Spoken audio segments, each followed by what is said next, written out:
10:38 na ng gabi and inuutusan yung asawa ko na magsundo sa school dun sa apo ng mga amo namin. So, sasama ako.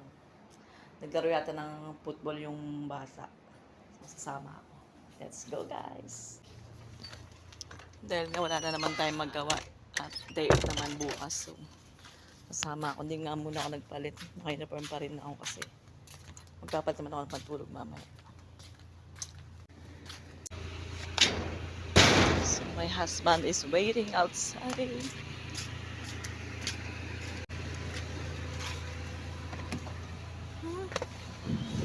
Oh, ang lamig naman, loves. Ang lamig. So, ads na kami. Yun, ride na naman.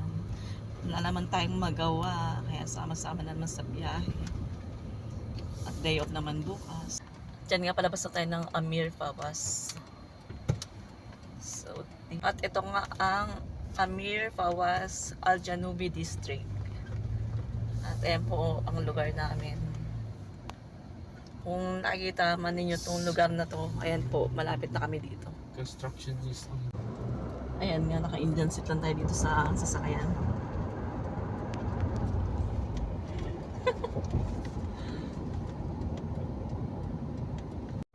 And now we are here in Harmain Road. See the beauty of Jeddah in See the the night. bridge at Jeddah in the nights. Ayun, doon maganda magpunta ng ilaw. Ang ganda.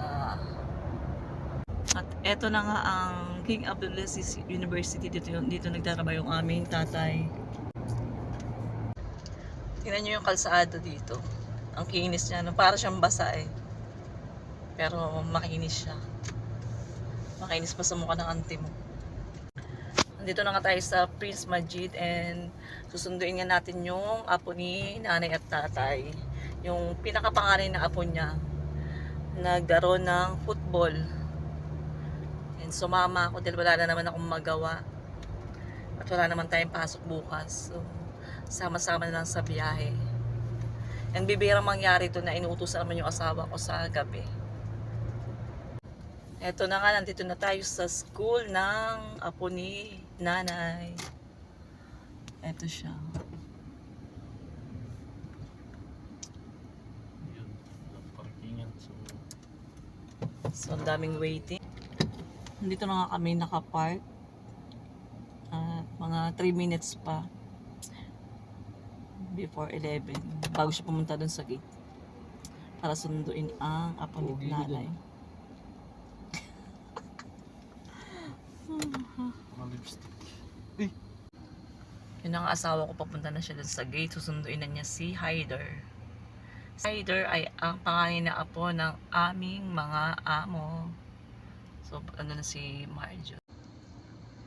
Lumapit na nga yung asawa ko dun sa lapit sa gate. Kaya di na natin siya matanaw. Wait na lang natin silang bumalik ng sasakyan. Kumakaway pa sila ako. At yun nga, may natatanaw na ako mga batang naglalabasan na may mga kasamang sundo rin. At waiting na lang yung asawa ko kay Haider. At tingin ko nakita na niya si Haider. At ayan na nga sila.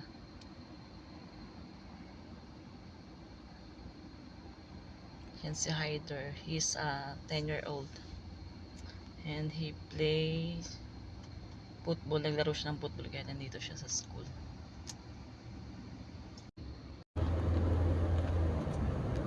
Pauwi na nga tayo. Nasa likod ang aming sinundo.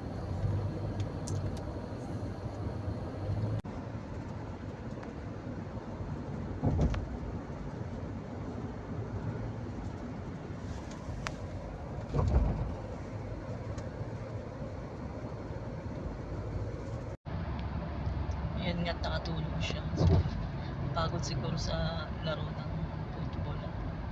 Kawawa naman. Ang oras na kasi 11:50 na ng gabi. Ayan siya. Bago nga kami umuwi, pinapabilan to ng nanay niya ng ice cream. Kaya dadaan kami doon sa bilihan ng ice cream. Dito nga kami bibili sa malapit sa Maylulu. May bilihan ng ice cream dito. Yung Barskin ba yun? Baskin Robin. Barskin. Robin. Yun. Yun na yun. Dito na nga tayo sa malapit sa Lulu. Ano yung subway na? Ito yung subway. Meron din sa Pilipinas nun. Adar Al-Rifi. And Kudo. Ayan o, BR. Gusto ko yung Kudo na yan. Tagal-tagal ko nang gusto matikman ulit. Dahil sa Dubai ko lang yan nakakain before. Ayan ang Baskin Robbins. And may Burger King din dito. So, against sa line siya. And we are here at Baskin Robbins BR. So dito siya bibili ng ice cream niya. Ano ang Burger King. Marami nga mabibilang pagkain dito sa malapit sa may Lulu. And this is the Kudo. Baskin Robbins.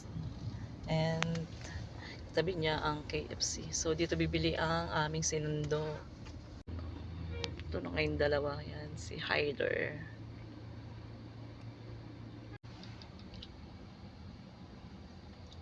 At yan. Siguro kaya pinabibilan ng nanay ng ice cream kasi yan ang reward niya sa paglalaro ng football ngayong gabi. 11 na nga naman natapos. 8 nag-umpisa. 11 natapos.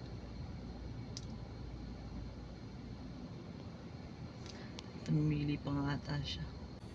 Yun nga, bali kanina sabi niya ang schedule ng volleyball niya na inaabot niya ng 11 ng gabi during Ramadan is Sunday, Tuesday, and Thursday. Yan daw sabi niya. Bali ito yung pinakapanganay na apo nila nanay, si Hyder. Bali ano siya, 10 years old. And may kapatid nga siyang babae, si Hana. Dalawa lang sila. Sila yung mga apo sa pangalawang anak ni nanay. Bali, yung anak ni nanay na babae, ang nanay. And yung pangalan ng anak naman na si Ali, may 3 anak. Ali ang panganay na anak nila nanay, may 3 anak naman siya. Bali si Sarah yung pangalawa, ang nanay ni Hyder and ni Hana. At yun nga may napili na siya. Wait na lang natin silang makabalik ng sasakyan. And after that, uwi na kami syempre. Itong mga batang to ay hindi sila mga sutil, mababait sila na mga bata. Hindi kagaya ng mga nababalitaan namin na mga bata dito sa Saudi. Sila ay mababait pare-pareho. Yan nga gustuin muli ng asawa ko, ang ice cream ay bawal din sa kanya. Yan ay isa sa mga bawal sa may gout. Kaya hindi siya makakabili.